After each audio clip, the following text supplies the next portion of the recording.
Why does the Kiama want to see me? Waiyaki asked again as soon as they had stepped out. Oh, I don't know exactly, Kamau answered vaguely, yet with a note of finality that invited no more questions. Waiyaki's mind was behind with his mother. Then he remembered the frightening images that had passed through his mind while he had lain awake in bed. He looked around in the darkness and felt a terror of nothing visible pursue him. "It is dark tonight," he commented. "It is dark," Kamau agreed. These two never held a long conversation together, not unless there was a third person. Kinuthia had always been the third person. Kamau saw in Waiyaki the hawk that always snatched his piece of meat when he himself was about to eat it. How would he ever rise or succeed as long as Waiyaki was in the way? He came to hate him. The hatred had grown slowly, gathering violence as the years dragged along. And yet Kamau felt more and more powerless to fight against Waiyaki. He could never quite rouse himself to the effort. The lone hut which they went was a distance from Kabonyi's group of mud huts. The outside was dimly lit by a small lantern that was put on a stone near the fireplace. In the fireplace were glowing pieces of wood which gave an oppressive warmth to the heart. Waiyaki was aware of figures lurking in the edges of darkness, and he took them for the elders. "Is it well with you all?" "It is well." There was not the same warmth of response, and they did not call him the teacher, a title which was now his name. He sat on a stool and wondered what was coming. It was Kabonyi who first spoke. He was old, very old, yet his eyes had that glitter in them that made you think they were the only live things in him. But he had energy, and you could detect this in his voice. He spoke about the ridges, the initiation ceremonies that were under preparation. Now this ancient custom was about to be ruined by certain impurities in the land. The disease in the ridges had started with Joshua. The death of Modhoni had been the first contamination. But this is not our fear. The trouble now comes because the impurity in Joshua has got some in our midst. It is the hidden soul in your body that kills you. Here, he looked at Waiyaki meaningfully. An numbness came over the teacher as he heard Kabonyi speak. He did not know where the talk was leading, but he could guess. He remembered Kinuthia's warning, the elder's hint, and his own mother's questions. Waiyaki thought, and all this while I have busied myself with the education of their children. Something like bitterness began to eat into him. To hear Kabonyi speak in that voice, you will never think that he had once been one of Joshua's followers. "Yes," Kabonyi repeated slowly. There was a strange stillness in the heart. It was a stillness such as precedes a storm or an explosion. It is bad when he who has taken himself to be the elder of the people is touched by the impurity, for he is still in a position to spread the thaho to those close to him, to the stem and roots of the tribe. Such a person is a danger, and he needs cleansing. Again Kabonyi paused, and his eyes rolled around the hut, finally resting on Waiyaki. You could not tell if there was malice or scorn in that look. He spoke in an even voice, and his words were measured. "You, our teacher, no doubt remember that girl. What was her name? Which girl?" Waiyaki forced himself to ask. "I am in the dark. Joshua's daughter. Her name, yes, Mudhoni. She was not clean, yet you took her to the hospital. You touched a dying woman, a dead body, and were you ever cleansed?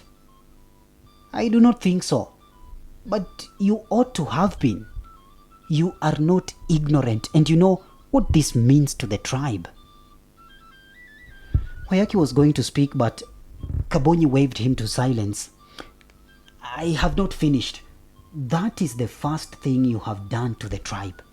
It is not a small thing. Then you are not a teacher, a person to whom we entrusted our children. But since you rose into the position in which you are trusted, you have deliberately worked against the tribe. How many times have you been in Joshua's church? How many? No, wait. You have also been to Syriana. How many times? We know of 2. You never told anybody that you are going there. Do you expect us to believe you went to get teachers? Do you? You have to tell us of any secret dealings between you, Joshua, and Syriana. Will you sell us to the white man? You see how restless and impatient our people are. They cry for a leader to save them from slavery. And you who ought to have led them, stop. Waiyaki shouted with anger. Then he realized he ought not to shout at a man much older than himself. I do not know what you are talking about. He tried to regulate his voice with difficulty. He wanted to rise and cry, "You fool! You fool!" But he felt weary. He writhed within and remained stuck to his seat. Another elder was speaking. It was the same elder who had dropped hints to Waiyaki a few weeks back. Betrayal is a bad thing for a man in a position of influence. The curse of the people falls on him. You elders will remember Ganyira. He was a great warrior. He led the tribe, but what happened? He was tempted by a Maasai woman. He betrayed the tribe's secrets to the enemy. The curse of the people destroyed him. I could mention Wangira. He added a few more names of those who had been unfaithful to the tribe and were in the end caught by the wrath of the people. That is why we warn you today.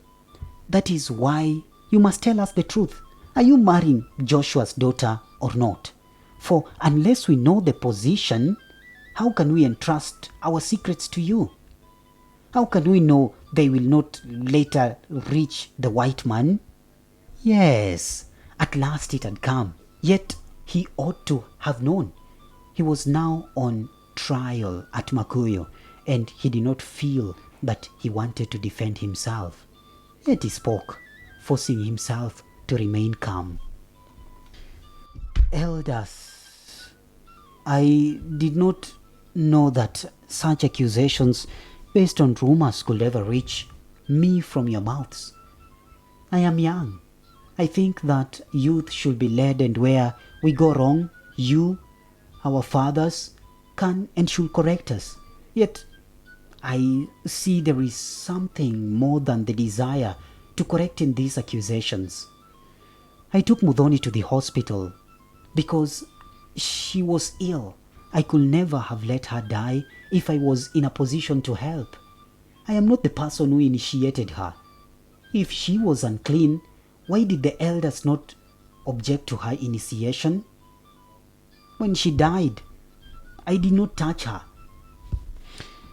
As for Syriana, I can only tell you that I have never entered into any negotiation with the white man. I had gone there to try and get teachers for our schools, which you agreed to build. There is no secret dealing between me and Joshua. I have never spoken to him. What about going to his church? Kabonyi asked. What has that got to do with anybody? Waiyaki asked, anger getting the better of his calmness. It concerns the tribe, the people, and their purity. Another elder put in. Kabonyi and the Kiama were asking him to stand by their beliefs. Beliefs that will destroy his mission of healing the rift between Makuyu and Kameno, between Joshua and the others. His mission of enlightenment through education will come to nothing. No, he could not be threatened into standing by Kabonyi, and if he came under the power of Kabonyi, all the work he had tried to do for the last few years will be annihilated. He must make his stand clear. Again, he forced himself to remain calm. I too am concerned with the purity of the tribe. I am also concerned with the growth and development of the Regis. We cannot do this through hatred. We must be united, Christian and non-Christians, Makuyu or Kameno, for salvation of the hills lies in our hands. Yet you will not fight the white man, an elder interrupted. Our land is gone, slowly, taken from us, while we and our young men sit like women, watching, another elder put in. And we and our wives are forced to pay taxes. Still another followed. The schools, the schools. Waiyaki pleaded with passion. We must know what the white man knows. We need a leader, a political leader. Education, Waiyaki started to say. Nothing. We need action now. Kabonyi said triumphantly. But you have not yet replied to our worries. This girl, Joshua's daughter, you are marrying her? Waiyaki rose. He was now exasperated. What had Nyambura got to do with them? What? Could he not do whatever he wanted with his own life? Or was his life not his own? He will tell them nothing about Nyambura. Nyambura has nothing to do with this. If I love her, I love her. If you have nothing else to tell me, I will go. Remember the oath. The oath. You took it. It did not forbid me to love people. It forbids you to betray the tribe, to reveal its secrets, or to do anything unclean which might ruin us. He will not discuss Nyambura, a girl who had rejected him. He looked at Kabonyi. Hatred was all that the dimming light from the lantern could reveal. The gleam in Kamau's eyes spoke of silent triumph, and Waiyaki knew that even Kamau hated him. Yet Waiyaki was more annoyed with himself, for he felt he had not put up a good fight. Maybe he had lost grip with the tribe. Maybe he did not know where he was leading them. As he left them and walked out, the word traitor followed him, and he wondered if he had actually seen all the consequences of the awareness he had roused in the hills. But bitterness and frustration mingled and drove him away. He felt angry with everybody, his own father, Nyambura, the elders, and with himself. Kabonyi felt now triumphant as he faced the elders. Elders of the tribe, I told you. You will not believe me. He has not denied associating with Joshua the white man. How can he continue to be a teacher? How can we go on following him? Where is he leading us? It is the girl. The girl has turned his mind the wrong way. As we said earlier, one more elder commented, all these Christians should be circumcised by force. Yes. A few voices assented, but not all, for some feared that such an action will bring Thaho to the land.